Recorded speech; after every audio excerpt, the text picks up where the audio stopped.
Thank you for downloading this Real Agriculture podcast. Excite your crops with inputs from Excite Bio. Access nitrogen and phosphorus with Excite Bio's lineup of inoculants and ag biologicals. Since 2010, they've been helping farmers harness the power of the soil. Learn more at excitebio.ca. That's XITEBIO.ca.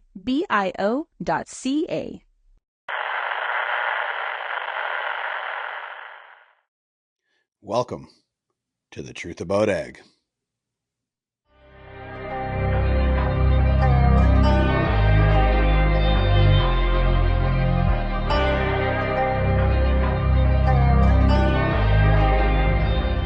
Welcome to the Truth About Ag podcast, distributed through the Real Ag Media Network and powered by the Hebert Group of Companies. Quick shout out to our lead sponsor, Maverick Ag, covering the financial consulting, benchmarking, and business building needs of Canadian and U.S. farms to stack the deck in their favor. As well, a quick shout out to the Maverick Ag Insurance Brokerage. As we all know, it's coming back into talking about insurance for next year already. So we are a distributor of Global Ag Risk Solutions Private Insurance in Western Canada. So for more information, reach out to maverickag.com. All right. So I am your host, Evan Shout, with my co-host, Kristjan Hebert here, and we have a special guest. So I'm going to throw it into your lane, Kristjan. You can do the big intro here. Yeah. So folks, today we've got Craig Lothian on. I think the way I'll do the introduction is, we've had a lot of guests to do with agriculture. Evan and I banter back and forth. We had John Stackhouse on from RBC, and it actually surprised us, all the questions we got when you get someone outside of agriculture that pays a pretty close attention to the industry. So Craig and I have known each other for a while. He grew up really not that far from me, just on the other side of the Kenosee Golf Course in Carlisle, Saskatchewan. But Craig, I wanted to have you on to kind of go through some of your story, right from, growing up in Carlisle having your parents run the bakery, which is a small business, probably, I would assume, gave you a real good habit for getting up early, which then led to some pretty interesting stories in the oil patch in Southeast Saskatchewan. And maybe we'll even get to you not wanting to get out of a chair beside Mario Lemieux one day in your life too. But The big thing is I just let's go through your story and let's have you start with taking us right back to living in Carlisle, and we'll see what kind of entrepreneurial gems we can pull out of the next 45 minutes. Sure. Well, thank you for having me. And I need to correct your story a little bit. There's certainly a very, very, very close connection to the Carlisle Bakery. My dad started working there when he was 12 years old. After school, I'm assuming. I think he was going to school still, and he started at the same time as his twin brother. And my dad did work there for, I think, 25 years, somewhere in that range. His twin brother, my dad, has passed away a while back, but his twin brother is still the owner of the bakery, or became the owner of the bakery, and he'll turn 90 this year. So there is a very, very close connection. My dad left the bakery, went in to business with another brother of his, and they bought the McLeod's store in town and became a McLeod's True Value store. So I guess my entrepreneurial journey started by, I think the recollection I have is putting together every bike and barbecue that we sold when I was about 13 years of age. And I don't know, it seemed like I had to work after school every day. There wasn't a lot of time for golfing at that golf course that you mentioned there when I was a kid. But I also grew up, to give myself any kind of street cred in the ag industry. I think I need to weave this into the story, in that my mom died when we were really young. I lived in town. I think I was 3 years old. And most of my childhood, I grew up living a great deal of the time with my grandparents on their farm, which was about 12 miles from Carlisle, closer to Manor, Saskatchewan, getting closer to your part of the world, up there in the Fairlight area. So, that's my background in farming. And I've said to people, I'm very, very well educated in farming, as long as farming hasn't changed at all since about 1979. I know a lot about farming with a 4020 John Deere open air tractor and a Massey Harris Super 92 combine, also without a cab, and 3/4 of a section of land was kind of a standard farm back then. So have there been any changes since then, guys? I think you just aged all three of us in about 30 seconds there. So I don't know. 170,000 or so farms in Canada would still qualify to that metric. They just might have a better piece of equipment, but no, that's the truth. I wish I still had that 4020 John Deere tractor, however. That would be a good investment to have right now, actually, just polished out at the ranch. Yeah, exactly. Yeah. So I think, Craig, why don't you, how old were you and when did you first kind of endeavor? I'm assuming you probably started working in the oil patch, but then when did you make the jump to some of the other companies? And like I said, I know Villanova is one of the first ones, and then Keystone and Lex, but walk us through how that all happened.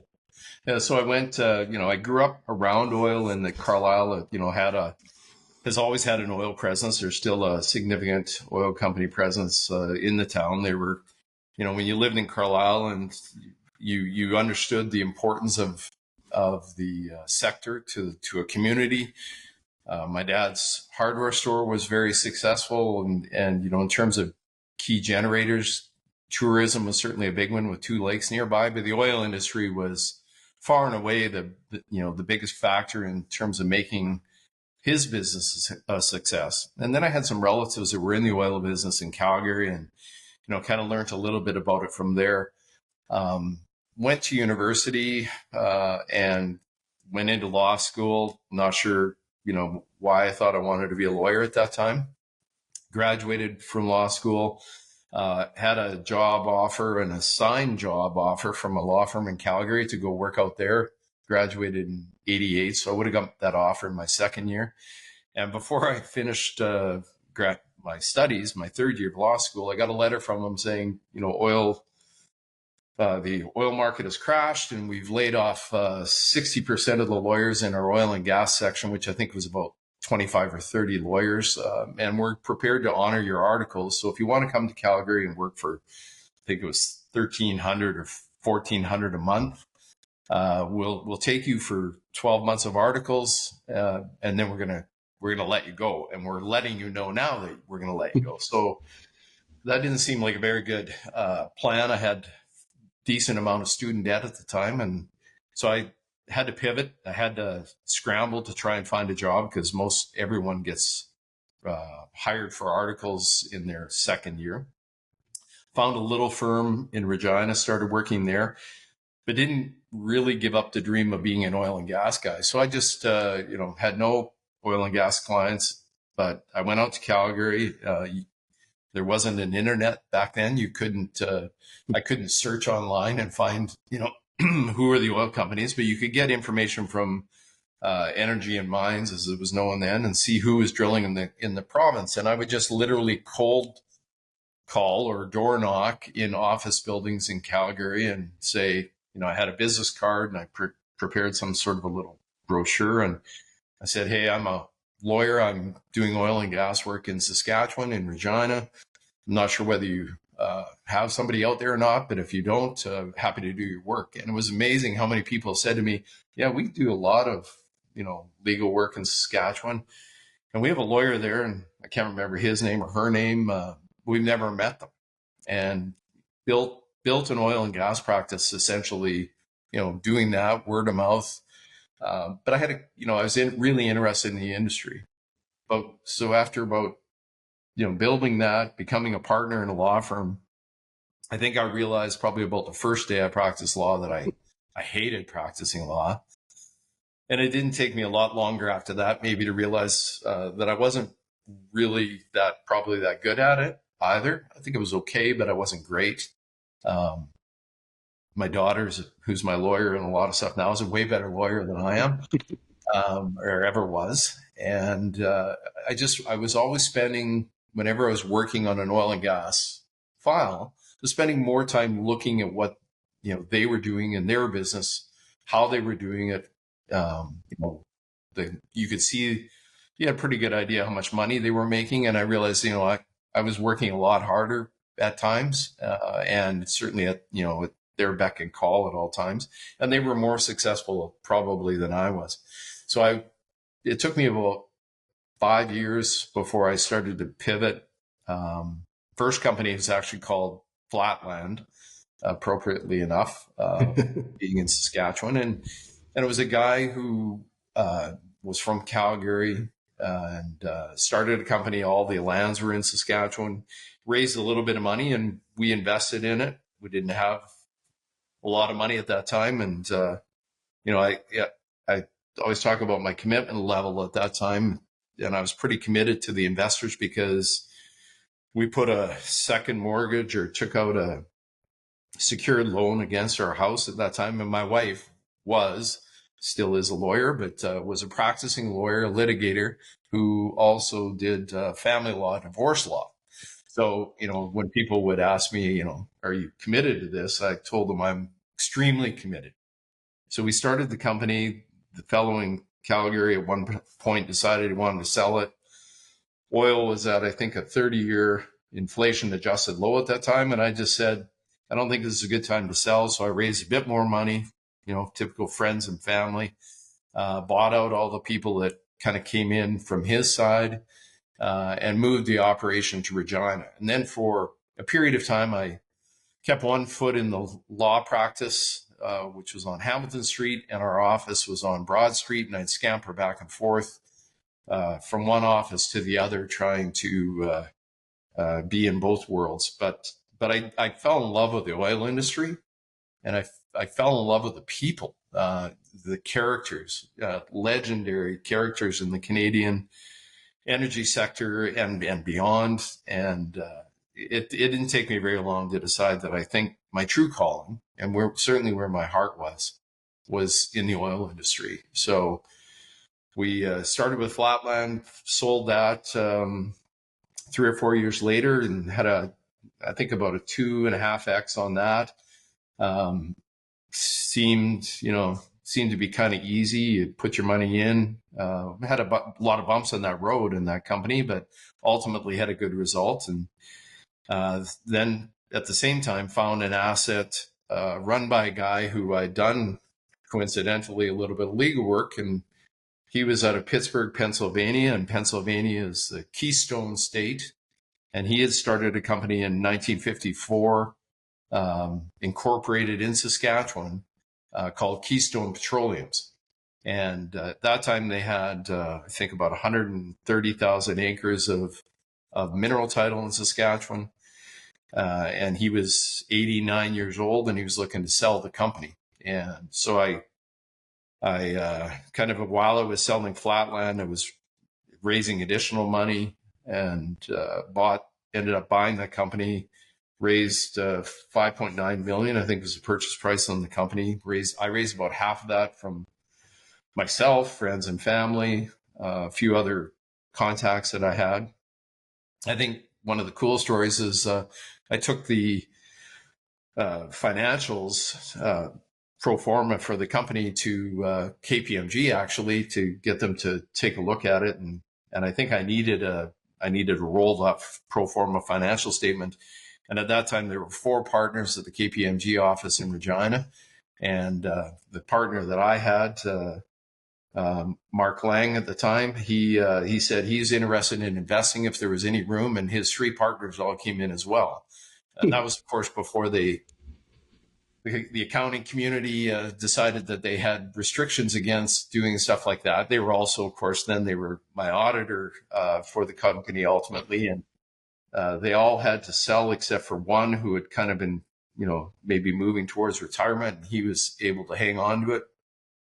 And he took great glee over the years being able to tell the other 3 partners how much money he made in that company.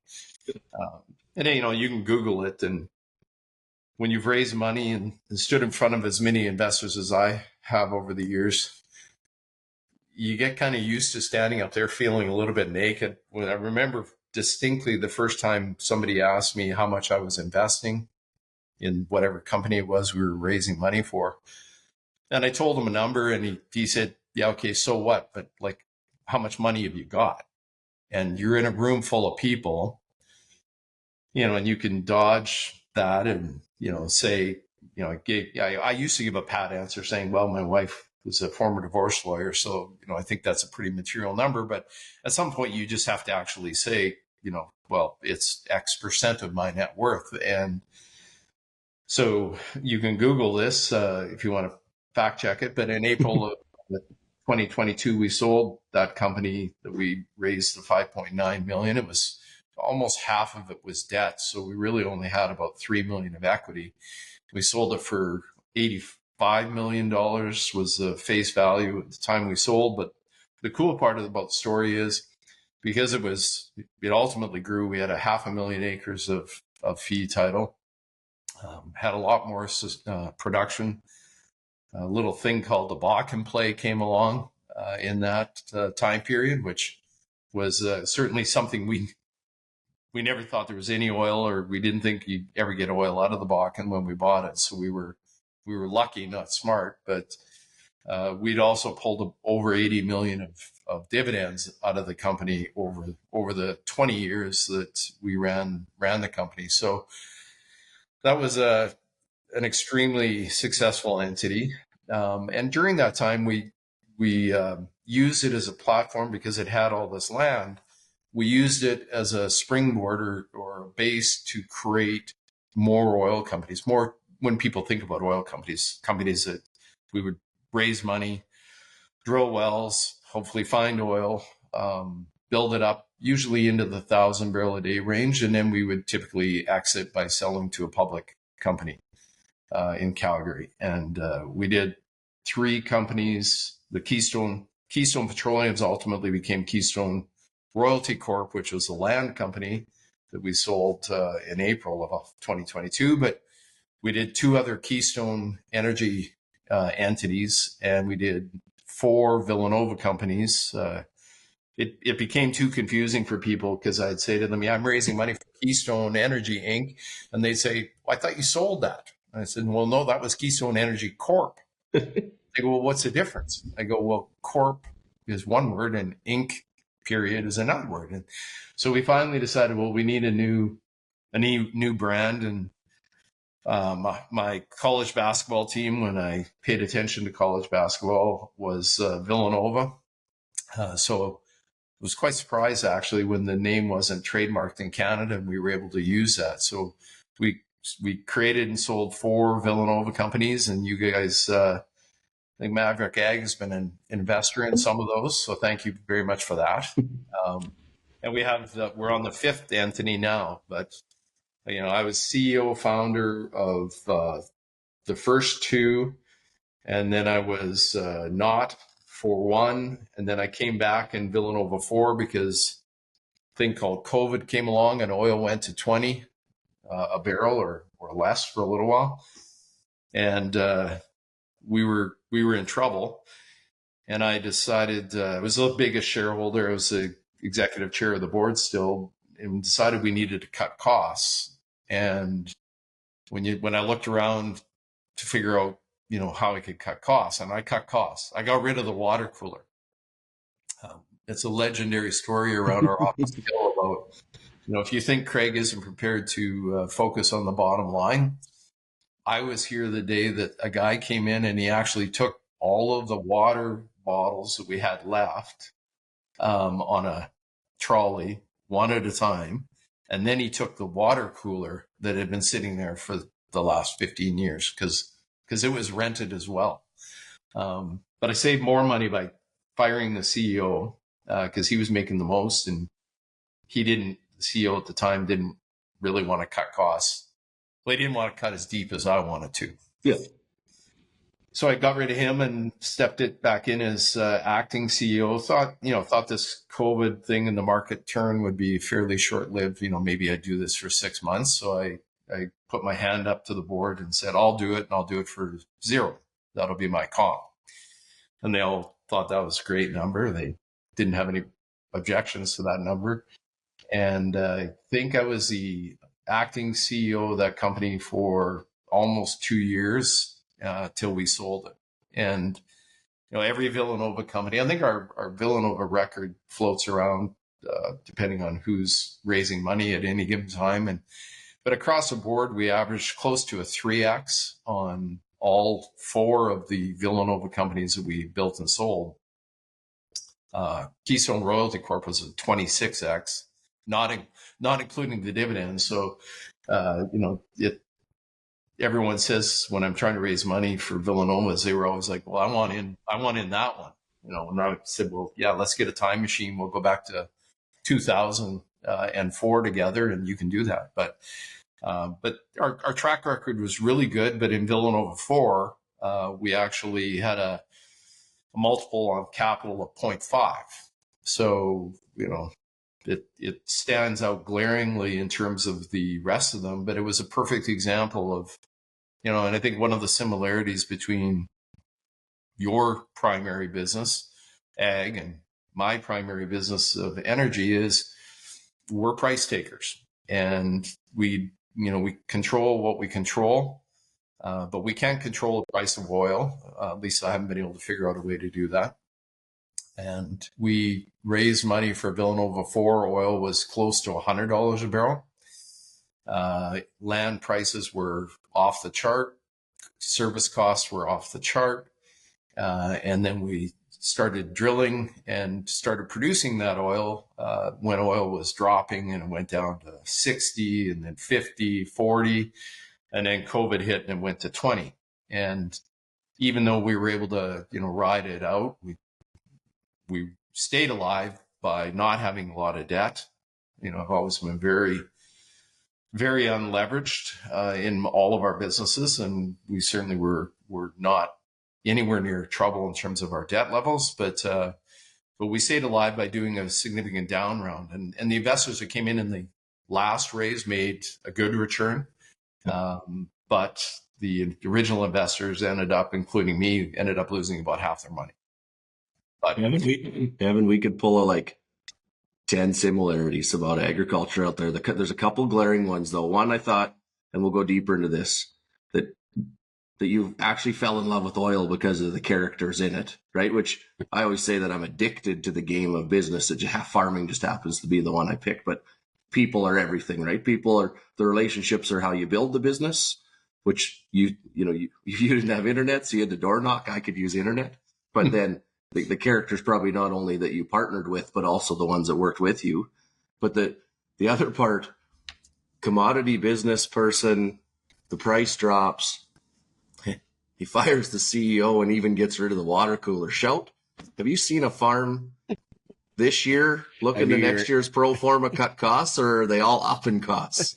I knew you were going here, so I the one to me is the people first. I mean, yes, the price taker side, we'll get there, but the people first side is, I know both of you, and I mean, Craig, I just met you a few months ago, but I've known Kristjan all my life, and I mean, that's been, I'll call it his superpower, was the ability to network, the ability to find people to work with. And I mean, your whole story was, it started with friends and family, and then you found guys that ran businesses and you liked the guys and you took over the businesses. I mean, that's where I see the biggest similarities, obviously, between the two of you, is just your ability to find people. And I mean, in agriculture or oil and gas, we've got the same issue with a lot of people don't focus on networks and they don't focus on those bigger picture items. And to me, I mean, we built our whole business on that, Hebert. So, I mean, I want both of you to give me a comment on that side of it.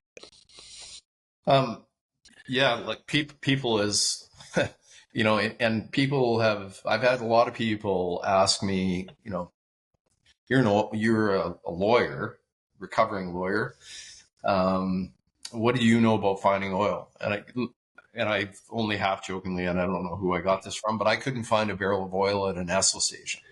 And I know a lot of my contemporaries over the years, I've met guys who were really good geologists, and they weren't trained geologists. The original CEO of Flatland was a pilot, a commercial pilot, but he could do mapping, he could read, he could do geology. He taught himself that. I know other people that are just, from whatever background they are, and they become very adept at engineering, trying to figure out, how to best drill a well. I didn't think that I wanted to do that. I'm interested, and actually I find myself now that I'm less involved on, kind of the day-to-day stuff. I'm not the CEO of much these days, so I have more time on my hands. And one of the things that I am spending a bit of time is I'm reading more about geology, and it's easy to find online now. So I'm trying to become more, just because I'm curious. And I think that's a key thing, is if you're curious and continue to be curious, you're going to continue to learn. So I do that. But when I was running all of these oil companies, I think if I had a superpower, it was finding good people. And then it was giving them the ability to make decisions, and giving them the ability to make mistakes. And I felt, one of the reasons that I didn't try to become an amateur geologist or amateur engineer is I felt, when you're a really small company, if I walked into a room and people have maps, a 3D map out with locations on it, and there's 5 locations that somebody who's qualified, like one of the CEOs was a geophysicist. If he picked it, or the geologist picked it, and I walked in and I put my finger on one of those 5 and said, well, what about this location over here? It just changes the room, because every one of those guys, what's the downside to them for picking? It was one of their locations anyway, but it probably wasn't their first pick. It might have been their 5th pick. Why wouldn't they pick that location? Because if they're wrong, it's my fault. And if they're right, well, it was one of their locations anyway. So I really tried to not do that. But, finding people, I think the best example of that, at one time I was flying back and forth on WestJet, back when it was a fantastic airline. I was flying back and forth to Calgary every 2 to 3 weeks, spending, a lot of nights in hotel rooms. And I noticed, I don't know, it was the second or third time, a guy on the plane that I'd seen on the way out was coming back. I think I'd often go about Monday morning, and I'd come back, Thursday night or Wednesday night or whatever. And he was a friendly guy, and he said his name, and I asked him, so what do you do in Calgary? And he told me he worked for an oil company, and I said, oh yeah, you live in Calgary? He said, no, I live in Wolseley. And I went, Saskatchewan? And he goes, well, not really. I live on a ranch north of Wolseley. And I went, okay. Tell me your story again. Your VP of I don't know what he was, but he was a geophysicist. His name's Cam Taylor. We worked together for a long time, and he now runs a company called Rock Resources in Regina, public company. And he said, yeah, I'm a geophysicist. I work for Canadian 88. And then now I'm working for a different company. And Canadian 88 was one of those legendary companies started by Greg Novell, who, you Google Greg Novell and you'll find some amazing stories. And I think, if half of them are true, the guy was both a genius and a complete lunatic. But everybody knew who Greg Novell was. And so I thought about that. I went, he got off the plane, I got off the plane, I went back and I went into work, and I thought, we rent a geophysicist from Calgary whenever we need one. And I didn't even know what the guy looked like. It was before we had video conferencing like this. So I talked to the guy on the phone. He'd select locations. He'd courier, FedEx it back, mark the seismic up, or, fax it to us, God forbid. And we would deal with that. And so I was thinking, talking to one of the guys in the office, and I said, I met this geophysicist and he lives in Wolseley. We should hire this guy. And the board, and I kind of discussed that, I think, with one of the board members, was the first guy I talked to. And he said, well, we're not big enough to have an in-house geophysicist. And I said, yeah, but we're not small enough to not capitalize on a situation where you got a geophysicist living in Wolseley or near Wolseley, who's probably hating flying to Calgary as much as I did. I love Calgary, but I didn't want to be there every 3 weeks. He had a small family. I found out I had a small young family at that time. So I approached him, called him up. He came in and we had a chat.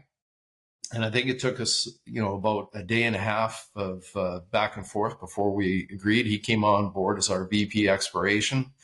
And, he was a huge part of the success of that was Villanova 1 when he came in, or maybe one of the last Keystone entities. And he was a huge part of our success. But, when I've done that probably 4 or 5 times, when I find somebody that I think is a high performer or could be a high performer, I hire them and worry about where I'm going to put them later. Shout, you heard that before? Yeah, I'm starting to think you're copying Craig. I hadn't even heard that story yet. Yeah. We were the same, right? I think, Craig, lots of times when we're looking at any types of businesses, obviously we spend most of our time in agriculture. One of the differentiating factors, right, is does the leader see the people as an investment or an expense? And don't get me wrong, I understand wages are an expense on our income statement and we got to pay attention to it. But there's a large number of your people that are actually investments, right? And when you're looking at returns in the future, and if you find the right ones, you just hire them. It doesn't matter if there's enough work or enough jobs. Usually the CEO is pretty good at creating work. We're not so good at creating good people, right? You got to find those.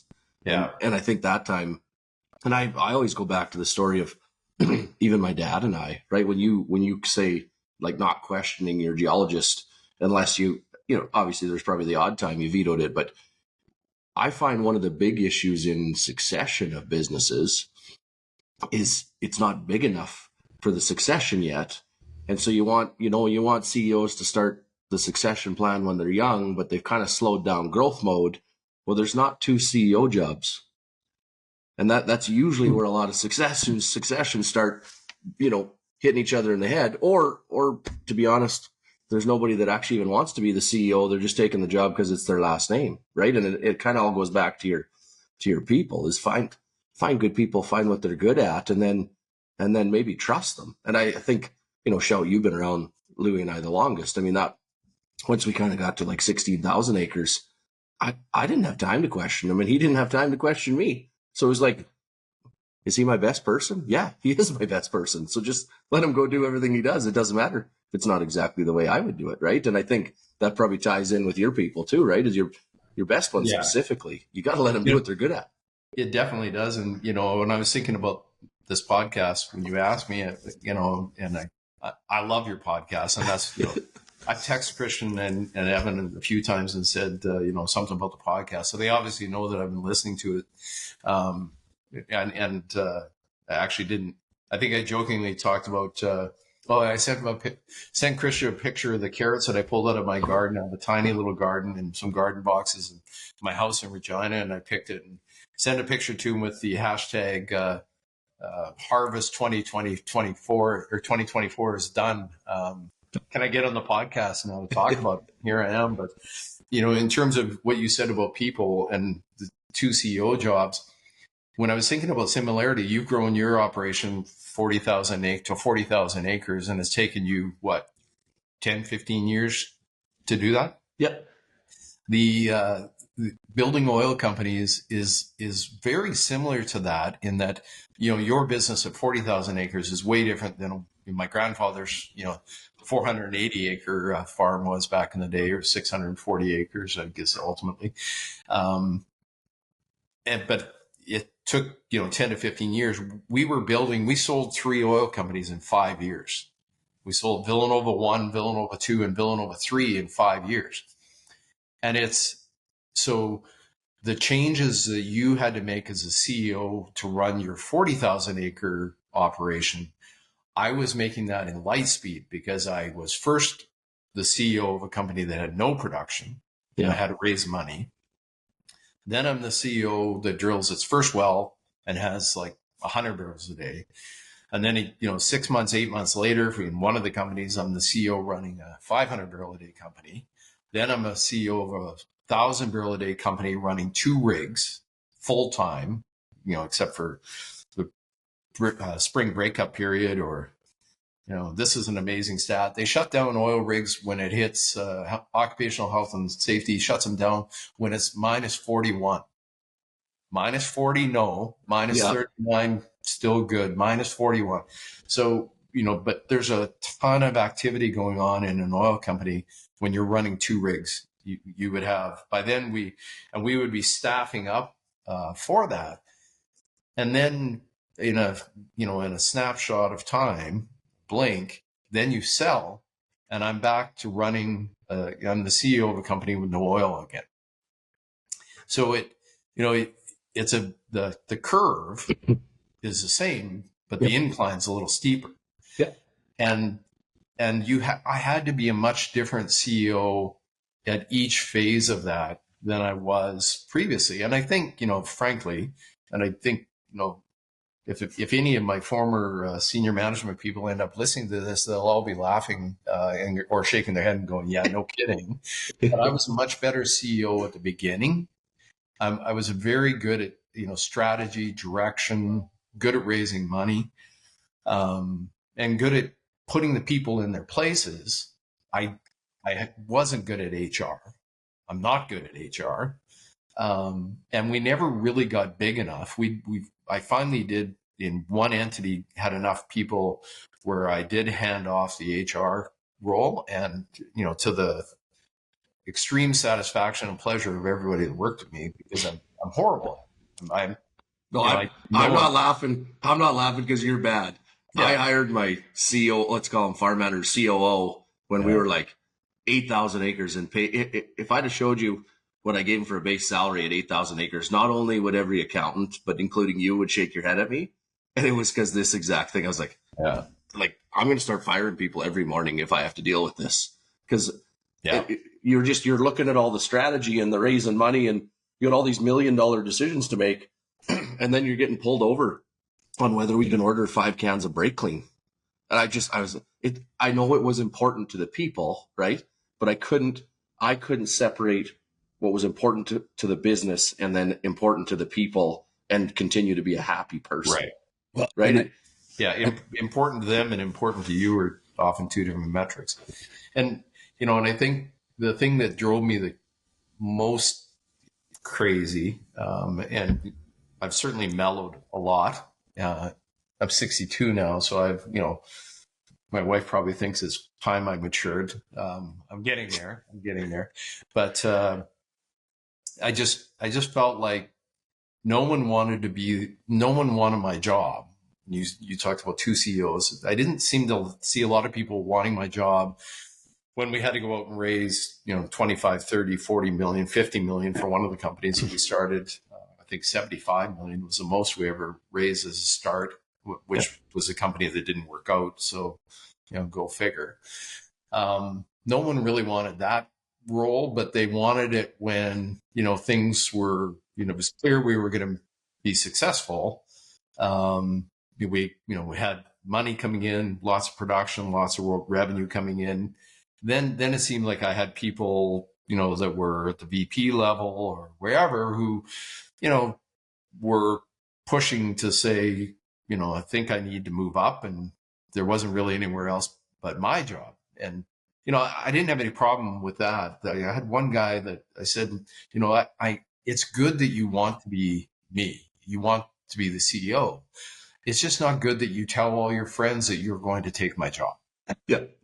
Because it's kind of a small town. And I remember seeing a quote one time, and it said, most people want to be part of they don't want to be part of the process. They just want to be part of the outcome. Yeah. And then I think it goes on to say, but the process is important to realize who's necessary for the outcome. We got to go through the process before we know where we're going to get. And everyone wants to get to where, where it was a successful company and you made money and investors all loved you. And, but nobody wanted to be there at the beginning. Well, and I think, you take that back to farm. Without a salary often. So if you have no production, it's kind of hard to be out on the road raising money for your new oil company. You don't have a single barrel of production and say, what's your salary? And, and some first guy asks you why you should invest. And then he says, what are you making right now? And you tell him a number and it seems big. And then he goes, and how much production have you got? You go, well, we don't have any. Yeah.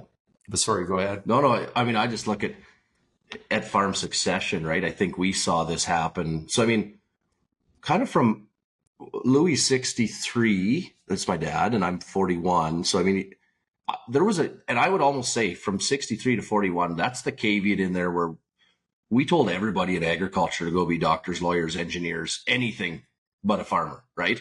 My age, a few of us started to come back. And then underneath me, right, kind of that 25 to 40, agriculture sexy again. Canola's been $20 a few times. Wheat was over 12. Yeah. And it kind of goes back, I think, to your story in that, and it's why Evan and I harp so much that farms should pay mom and dad rent on every acre that they own. Farms should pay, mom and dad a salary.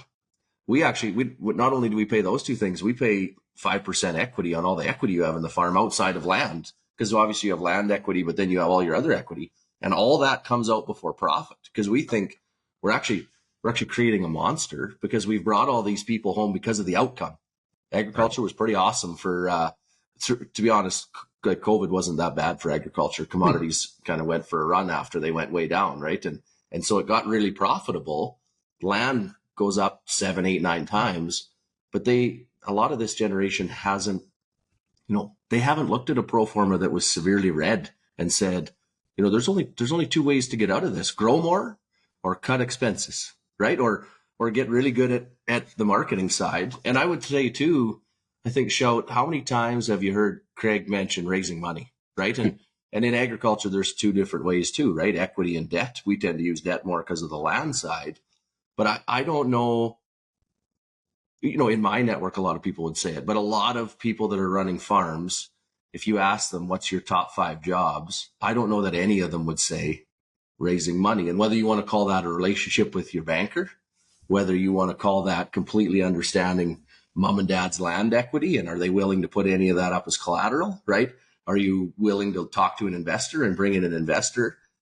I think it's one thing that agriculture really has to learn from the energy industry is like access to capital, and different forms of it and cash flow.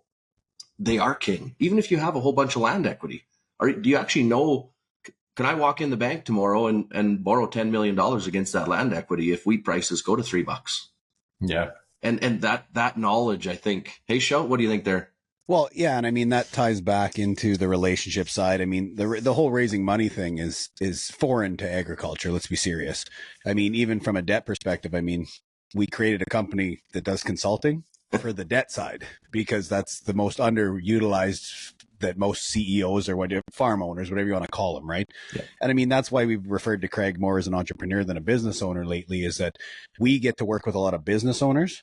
The truth of an entrepreneur is the ability to raise capital, the ability to do the network. Those are the skills that we're trying to get into agriculture. But just to flow back quick, I had one comment before, was the interesting part when you talked about scaling, Craig, was that Kristjan, like, you brought Jeff on, you were what, 7,000 acres? Yeah. I mean, for a 7,000 acre farm today to eat a COO, I mean, what you probably brought Jeff on was unheard of. And then, I mean, I came on, we were 14,000. And I work with a lot of 14,000 acre farms today that would not bring on a full-time CFO. So, I mean, the similarities are scary when you look at, I mean, yes, it took 10 to 15 years, but the scalability and the belief in people to boost the growth, it's an interesting comparison between the energy sector as well as the rise of some of the bigger consolidated entities. I got the same story as Craig, right? For the first 5 years, you guys both worked for me and made more money than I did. Still do. No, you take more money out than I do. Oh, sorry. I don't think I was the highest paid on base salary. I was not the highest paid employee in any of the 8 oil companies that I was pretty involved, either the CEO or the founder or both. And I was not the highest paid. I was probably the 3rd highest paid in almost every one of those. And, and I had a lot of shares. I had the most options. We have something that everyone that I hired over the years when they were first time, a lot of the people that we brought into the company had never worked for an oil company before. They lived in Regina and, they worked in whatever it was they worked at before. And then they came to us, and I always said that, here's the base salary for this position in Calgary. And we gave it about a 20 or 25% haircut. And at one time we said, because it's so much cheaper to live in Regina than it is to live in Calgary. Your house is worth a quarter of what it would be worth in Calgary. And of course, that seems to have changed somewhat. But we didn't pay top dollar for sure. But then we, waived an option agreement in front of somebody. And getting back to my weakness at HR, I think I was really, really bad at explaining it, or maybe it just sounds too good to be true to an employee when you say, yeah, but, I'm going to underpay you, but I'm going to give you, 50,000 or 100,000 options in this company at a exercise price at $1, but you don't have to pay for anything. You don't have to pay anything today. And, they're going to vest over ours for 3 years, and, we're going to sell the company at some point. And when you do that, hopefully it's going to be worth way more than $1. And you have a cashless exercise option. You can just get a check, or you can get shares in the new company. And I'd lose, you could just see they were drifting away. And then, I have people come back and say, yeah, but I really need another $150 a month. And for one employee, I think this was, probably when I shouldn't have been doing that job anymore. I said, you know what? All right, forget it. I won't give you any options. I'll give you $150 a month. And that $150 a month in that company costs that person, I don't know, $250,000. Yeah. And $250,000 taxed at a preferential tax rate, as you two former accountants well know, preferential tax rate to the, income that you get, and the government hammers with, a big sledge. So it's amazing how, when you're hiring people, sometimes they don't get it. But that same employee, when we did the next company, was sitting in my office, pounding the table, demanding more. How do I get more options? It's funny. This has literally been taking up part of my life right now, but I've talked about it for, I don't know, 5 years, shout, hey, that I think, and we're kind of working on maybe changing some of our vision and purpose, right? Because I decided, really, I just like to grow things. That's what I like to do. Now, you need to make money to grow them, right? But you want to grow people, you want to grow businesses, you want to grow your network. We focus pretty hard on our community and Moosomin and area, right? And the industry, and I think that it really is, the rising tide is good for everybody, right? And so I said to Evan one day, and Jeff, I don't know, 3 or 4 years ago, I need to figure out how to grow millionaires. I think if you can retire with $1 million in Moosomin, that's that would be something to be proud of, if people that work for us could retire with $1 million, right? So but the same kind of thing. And I mean, I go back 5 years, and I was no different, is that you got 2 little kids, they're running around in every sport possible.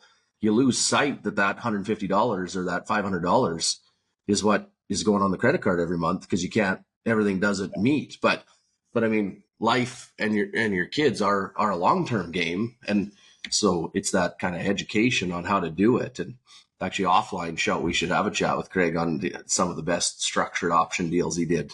It's a little tougher to do it on companies we don't plan on selling, right? But that we're just trying to entice same way. But I'm not sure it is, Hebes. I mean, when we did mine, I mean, let's be open. We sat in a boardroom and we said, what are you going to make as a partner at MNP? And what do I need to do to get you a base salary? And do you believe in the vision and the growth after that? Yeah. So, I mean, to be open, I mean, my drawings, hopefully I don't need any more. They all stay the same. Yeah. And it's the growth and the future profits and the equity. And I mean, in agriculture, this is unheard of, but that's what you and I had to discuss for me to be, to walk away from a partner salary or whatever you want to call it, vesting. Golden handcuffs. Golden handcuffs, I call them. Yeah. I can imagine you two guys, when, I think you're both accountants. I think you were both an MNP, weren't you? Yeah. You probably had a very similar conversation with your spouses that I did with mine. I thought I was nuts. I said, yeah, I'm a partner in a law firm, and I could literally predict whether I was going to make X or X times 0.4 maybe, or 0.5, just by how many days I wanted to be in the office. It was bomb proof, and then I came home one day and I said, to Pam that I think I want to quit and I want to go work for an oil company. And I went in-house for a little while with a startup company. It was on the Vancouver Stock Exchange at the time. It doesn't even exist anymore, called Strike Energy. And that was my first actual job in the oil industry. And I was kind of the in-house lawyer, in-house landman. I did a bunch of different things. They had a Regina office from a Calgary company. And but I told her I wanted to quit and go work, and it was there was just like 100%. It was going to be, either A or B. It would be a 0, and B was it might work out. And with that background that she's a former family law divorce lawyer, she looked at me and said, "Well, you should do it because I can tell you want to do it." So it was huge. That was probably the most important thing to creating the platform was getting approval from her that I could go do it. Now, it didn't hurt that she was a partner in the law firm before I was a partner in the law firm. So I think she was actually making more money than I was already at that time. So we had her to fall back on. But yeah, I don't want to, diminish the fact that and especially right now, I can see where, that $150 might have been the difference between making the monthly budget work or not. But it does help when those employees then have one success and they're still around for the next one. And they now understand the benefit of being a shareholder, the benefit of being an owner, because I've said this in every entity. I pushed options or some sort of, equity plan in front of everyone. People are different every day if they're an employee than if they become an owner. And if you can get them to think like an owner, I had people that were, so-called lower on the hierarchy who would come into me with an incredibly good idea of how to save money. And one lady came in and said, we're paying X dollars for the photocopier paper because we're buying, one box at a time, and they deliver it, company delivers it to our door. And I just made a few calls. This was, again, I think before the internet. And if we buy, there's a word for a big stack of paper, and I can't remember, a bleam or something like that. She says, if we buy, and it was, I think, 60 boxes or 80 boxes or 100 boxes, we can cut our costs in half. And I'm like, paper's not going to go bad. So we bought 100 boxes of paper and stuck it in the storage room somewhere, and we've used it. And that was just an example of an former employee who now had either options or shares or both, and they think and act differently every day. Well, and little ideas in your business because you're not doing a build and flip model like we were. Yeah. I was able to give them, it wasn't instant gratification, but if you get that 3 times in 5 years, pretty meaningful to you. Well, we have to have it. I kind of joke that, we would build it more like your co-op equity statement, right? Here's your opening balance. Here's the 5% I guarantee you. And here's the big wins. And we can have some taxation friendliness. But I mean, I think your point is too, though, that sometimes people that run businesses are looking for big wins, and yet the price of paper, right, is a big win. Everybody has to look for those wins. I remember after our seating meeting, the number one idea that came out of it is, could we have 3 channels on our radio so our rock pickers don't have to listen to the seating crew who's on it all the time, running 24 hours? It's like, well, that'll cost me like $50 to make 6 people happy. And I don't want to go do that job. Right. Yeah. But I go back to spouses. I mean, Shout knows my story. I mean, we got married when we were 20 because my wife's way better looking than me, and I didn't know how much longer I could trick her. But it was the same thing that I got full support, and it was because she'd watch me come home after tax season and just be grouchy because I didn't like what I was doing every day. And yet I'd come home after seeding or harvest. And I mean, Christ, when we were starting to run 24 hours, I'd be gone for 3 days at a time. I was sleeping in the tractor when it filled and come home and be happy, right? You could, just a different person. But as I was joking with these two before the podcast, I'm working on water bowls for horses right now. And I take a lot of heat about horses. That's my wife and my daughter love them. But I tell a story internally to friends that horses are actually a big part of my success. And what I mean by that is my wife was a lab and x-ray tech. So obviously they're done work at 4:30 or 5. And that was not, when I left M&P, that was not what was happening around here. I mean, we didn't have any people. We had my dad and I and one other person, and Mom and Teresa would help out wherever we could use them. But I was working the most I'd ever worked in my entire life. But my wife had horses, and she loves horses and does really good things with them. She's a damn near whisperer. So when I'd get home at 8:30 or 9 at dark, she was just getting in from being at work all day, then doing training horses and then selling them. And so that was what made me not get asked all the time, where are you? Right. Cause she had the thing that she loved to keep her busy, and focused on her goals. So it's kind of funny that what I sometimes complain about now, a four-legged animal called a horse is actually a pretty key point to where we got to. Well, Right. and I mean, when I left, I mean, Amy was in my favor. I mean, she'd met you before, Kristjan. She knew your vision. And so she was in my corner, but I mean, she wasn't working. We had the 2 boys just diagnosed. So we knew the costs were coming. My parents thought I was utterly nuts. But the one that really was surprising was after you and we met at Crop Production and we kind of discussed what it looked like. Your dad took me aside and said, just make sure you're sure on this. I mean, I believe in my son, but at the same time, this is a pretty long-term vision. So it was that your dad cared enough to have that conversation with me that probably pushed me over the line. So he probably did exact opposite what he was trying to do. But it was just that mentality was why I bought in long term, and why I still buy in long term. Yeah. You got to believe a little bit in crazy. Sorry, I remember my dad, when I told him I was going to not be a lawyer anymore, in fairness to him, I think he grew up in Carlisle, as you mentioned, I think in a 480 square foot house. There was 9 of them. It was 2 stories because they turned the attic into a sleeping quarters for all these kids that were everywhere. And he didn't go to university. I don't know that any of his siblings, no, I don't think any of his siblings did. And when I went to university, that was a big deal. And I found out, actually, I should have known it wasn't going to be easy to tell him I was going to quit practicing law, because when I got my BA, I didn't go to my convocation. I didn't really care. I was already admitted into law school, and I knew I was going to be a lawyer.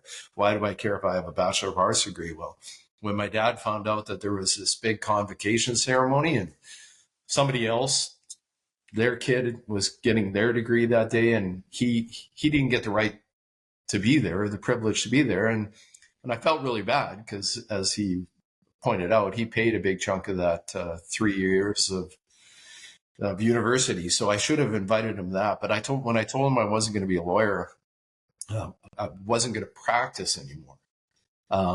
You could tell he was at first very disappointed. But I think I comforted him a bit by saying, "But Dad, I'm always going to be a lawyer. And what I'm going to do is I'm going to use elements of that law degree, and I've used it every day. And it's the critical thinking part, the communication skills that you learn as a lawyer. Having to, whether your client, you sometimes you get the good client, sometimes you get the bad client, and you need to be able to represent both of them. So to be able to kind of argue both sides of the case or the scenario is been a valuable skill. But I did comfort him by saying I was still going to be a lawyer, but I know that he was pretty shook for a little while about the fact that he wasn't sure he could tell his neighbors or the guys at Coffee Row in Carlisle his son's a lawyer anymore if I wasn't in law firm. So yeah. Well, I don't want to tie up too much of Craig's time today, Keeb. So do you want to give a quick wrap up thoughts, I guess? Yeah. So, I mean, I always like talking to entrepreneurs more than actually just some of the agriculture stuff, because there's so many ties. But I mean, I go back again. One is raising money, right? So what's your access to capital and how are you going to use it? 2 is people is everything, right? It's how you grow businesses. It's how you start businesses. It's how you keep businesses. It's how you cut costs, and continue to focus on those things. And, I think my final kind of question for Craig to just give a short little blurb on is, I think some of the interesting things too are, obviously you're doing a lot of investing now, and we're involved in an agriculture one, but I'll maybe save that for another chat. The one I'll go to is give us the 2 minutes on the Ronald McDonald House in Regina that you and Pam just were big parts of, and I saw that Gavin Semple kind of joined you. And I think we're both big believers in capitalism, right? And I mean, we always got to be careful that capitalism doesn't flip to kind of oligopolies, i.e., we have to deal with two railroads every now and then. But when capitalism moves towards capitalistic philanthropy, I think it changes the world, right? So just give us the 2 minutes on the Ronald McDonald House story. Sure, yeah, and tying it in a little bit maybe to the raising money, because I want to talk about why Ronald McDonald House, but I also want to talk about how. And I've had people. I had a guy a week ago. I rolled up to something in my Ford F-150, and it's not the top F-150. It's kind of like the base model, maybe with a sunroof and leather seats. I don't know. There's maybe something a little more base than that. But he looked at me, saw me get out, and he goes, "Okay, you gave $1 million to Ronald McDonald House, and you drive a Ford F-150." He said a word that I can't say. Yeah. What, and then something after that. Yeah. And I said, well, yeah, but I have this little hobby ranch that I like to go out to, and I have a car that's maybe a little flashier than this, but this is my my every day. I love driving that truck. I love driving it probably more than a car, and it costs like half maybe of the car. But I've raised, in prep for this, I had somebody run some numbers, and I said, man, you couldn't round that up. The total, if you take all the companies we've raised, the equity we've raised is $960 million. And that's, all the oil companies, and then more recently in our Lex Energy private equity fund. And so that, that's great. But the better part of the story is that the billion that we've raised is, returns almost $2.5 billion to shareholders, to investors. And I'm extremely proud that a lot of those investors were, teachers, and they were assistants, and they were, whatever their role was. They weren't all, high-powered businessmen who already had a lot of money, as a lot of the media would like to portray them. They were just everyday people that took a risk on a kid from Carlisle who didn't know how to find oil at an Esso station. And so it was really gratifying to be able to return, a gain to them and change their lives. And, I look back, and I had a conversation with somebody the other day about what do I look back on and what am I proud of? I'm proud that I changed the lives of a lot of people, including myself and my family, and but a lot of the employees that work for me, at least by the NDP standard, they're rich. We made them rich. We got rich together, maybe. Good, help yourself. Yeah.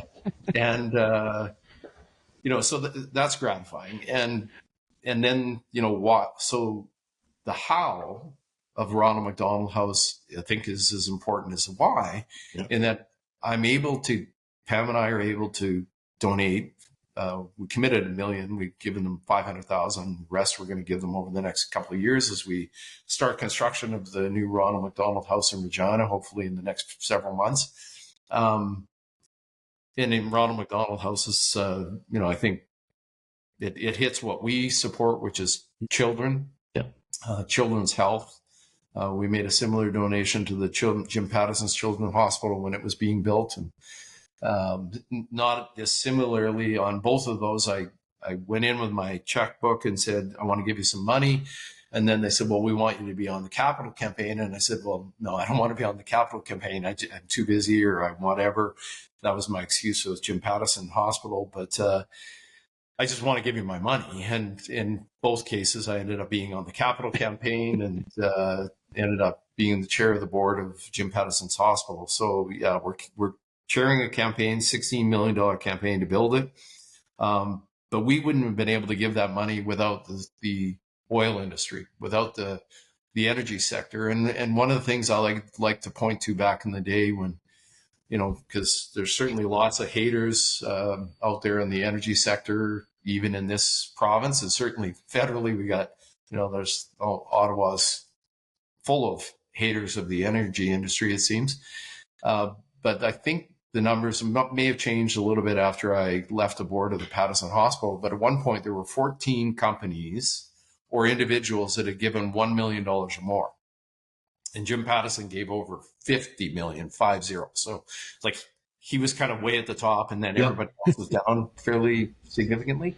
But if you looked at the 14 people that had donated $1 million or more, 11 out of 14 were either in the oil industry, their family was in the oil industry, or they were directly tied to the energy sector in Saskatchewan.